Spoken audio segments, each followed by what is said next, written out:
Hey everyone, just thought I'd do a quick video. I wanted to post this on my social media, but Instagram is about like pictures and it's not the best way to write stuff. Twitter has a limit on word count, so I'm just gonna do short videos when I have like RPG stuff to talk about, when I have like quick ideas to share. So a lot of people have been, I see on Twitter like very often, like people going like, how do I make X monster scary? And I shared advice with someone, and I got quite a few likes. People seem to really like the idea, so I thought I would share in the video. And the idea is basically, and it's not universal, of course. It's not going to apply to like a mindless undead monster, like or like a gelatinous cube. It's not universal, but overall, when you're dealing with intelligent opponents, intelligent monsters, a good way, like how do I make X monster scary? I think a really good way to make a monster scary is to think of that monster as a human first. So, for example, the question was, how do I make dragons scary? And I saw answers that, were not bad answers, but I don't think it's how you make the monster scary, really. And I'm going to explain what I mean by that. So, the advice that was given is throw out the stat block, make them even like, give them even deadlier stats, make sure there's a total party kill at some point with the players, and then with the next players, they'll fear the dragon. And sure, that's a way to inspire fear, but I think that's more and that's still legit fear. But I think what the person meant was more of a nin story fear, like more of an imaginative fear, rather than just like a pragmatic fear of losing your character, which are two separate fears, which can also be combined sometimes. Don't get me wrong. But I think the way you do it, the way you create monsters that are really scary, is to make them scary as humans.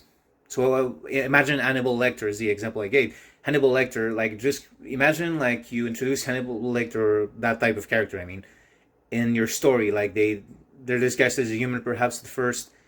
And then after a fact, when the players already think like this guy is scary, they're already afraid of that guy, then you reveal it's a dragon. That's like, you already made that enemy scarier at first, then you reveal another layer.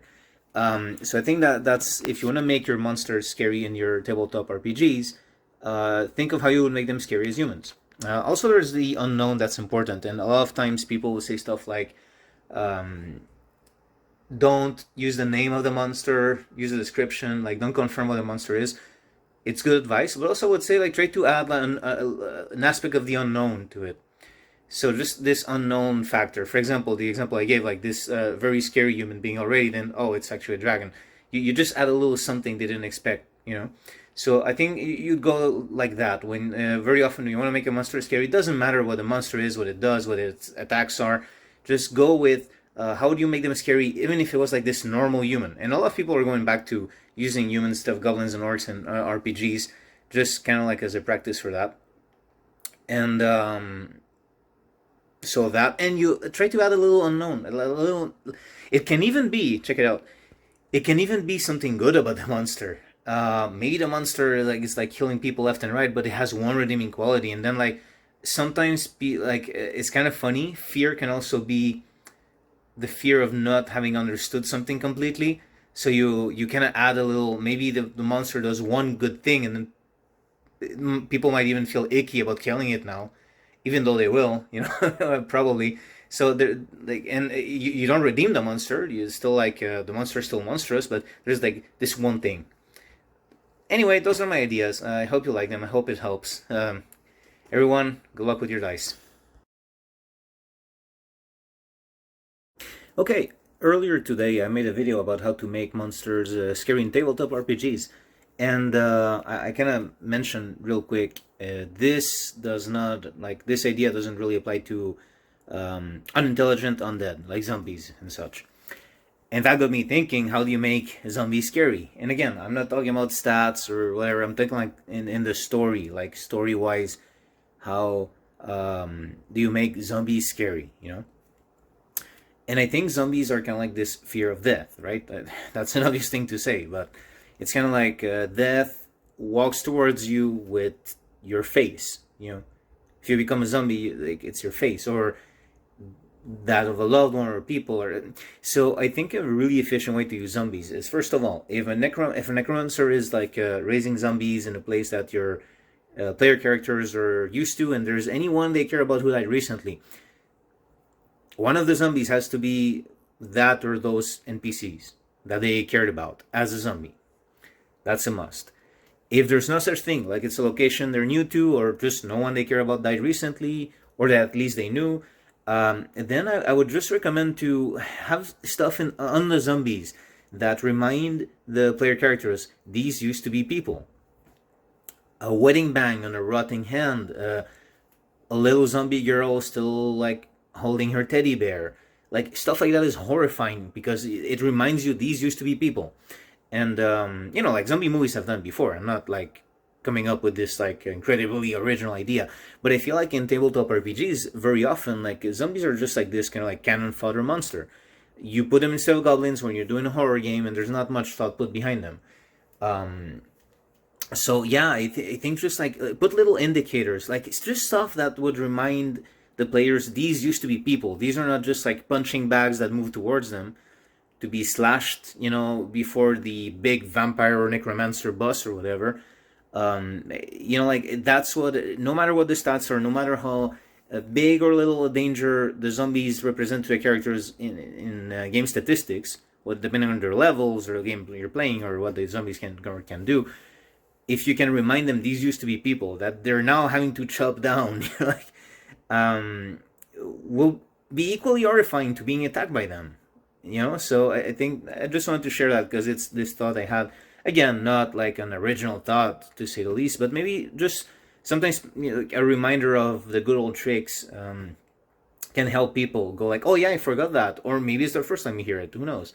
Maybe you don't really watch zombie movies, but you use them in your tabletop RPG games, and you just, it was never mentioned, like you never saw an example of that.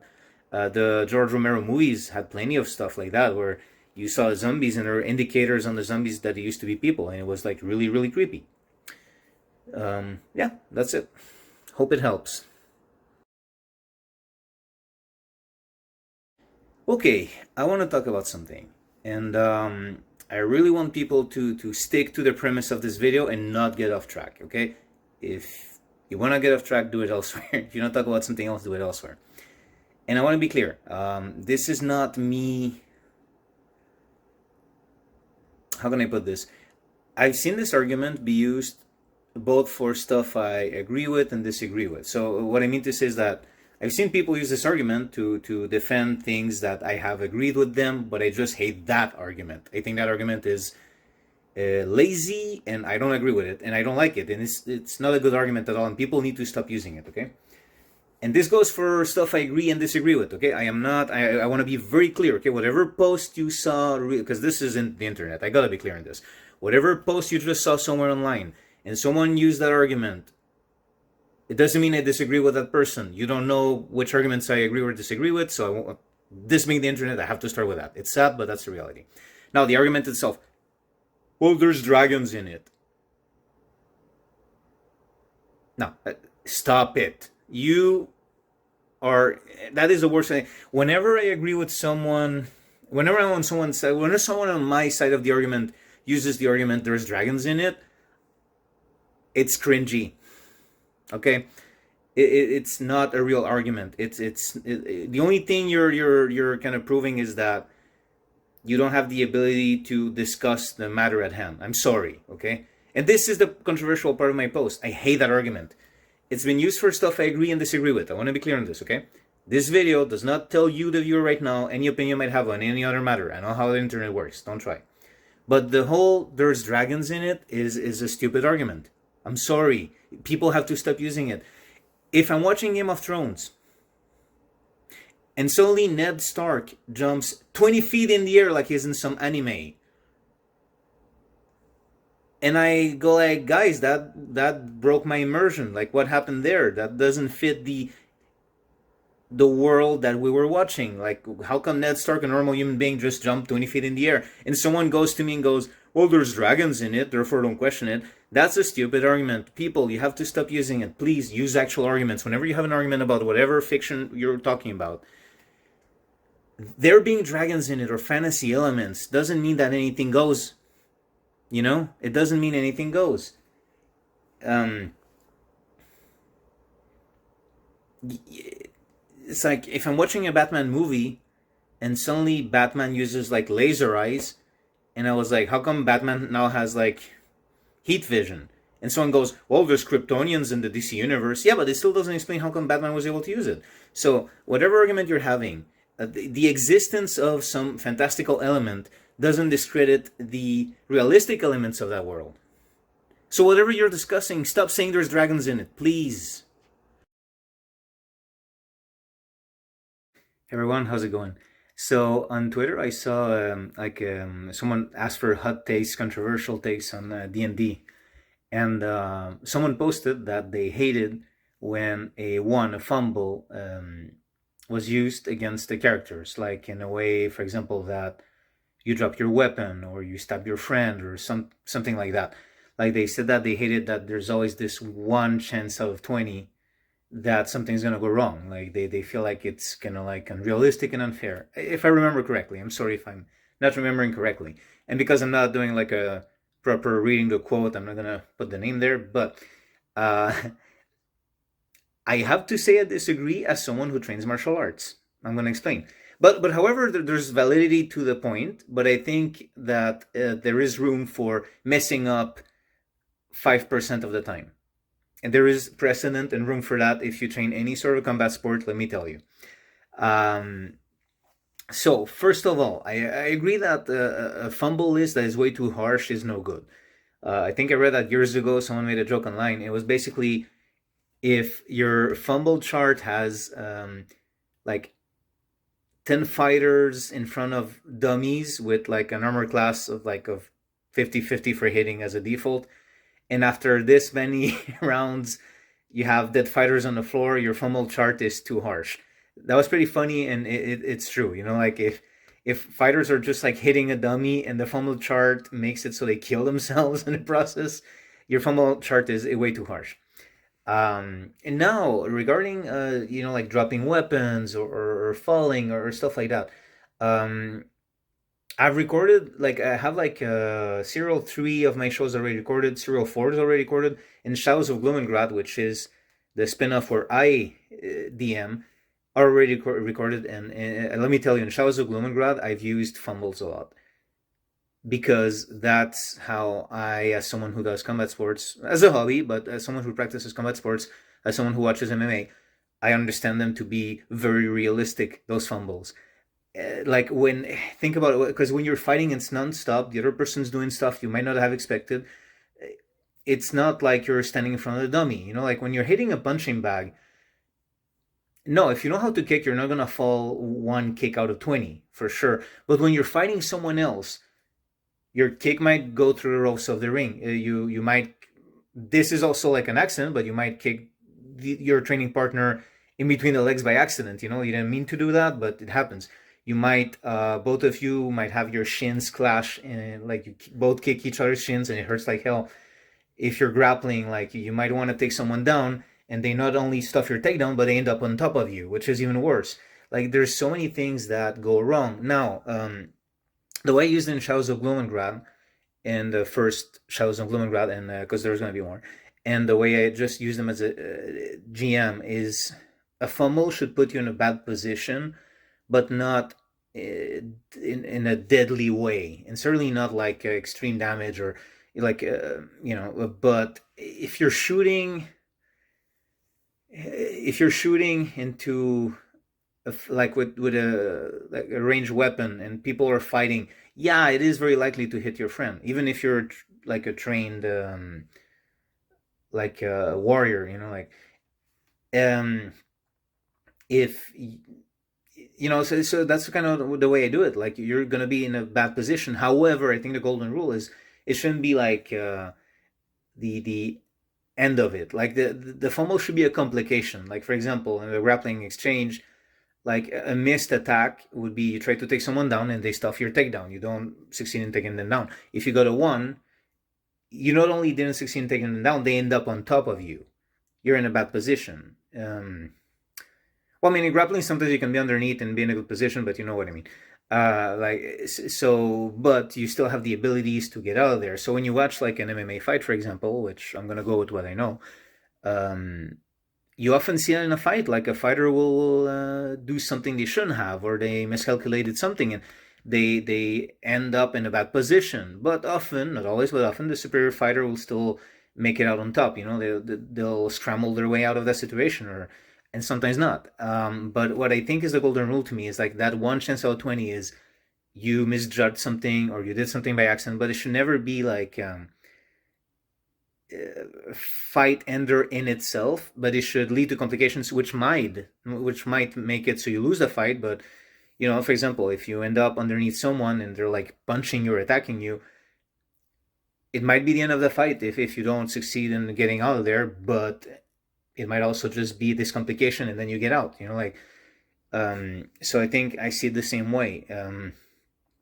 I really wanted to make this short, so I'm going to stop here. But I think there's a lot of value if you look at actual combat to having things go wrong when you have a resisting opponent. It's not like attacking the punching bag. It's not attacking a dummy. The person is doing their own things. They're, you know, like you, and under pressure, you're gonna slip in ways that you don't, you know, like trained fighters are gonna throw kicks and slip, and they've thrown thousands and thousands of kicks. So how come they still fall? You know. So to me, the argument that fighters are so good at fighting they should never make mistakes doesn't really make sense.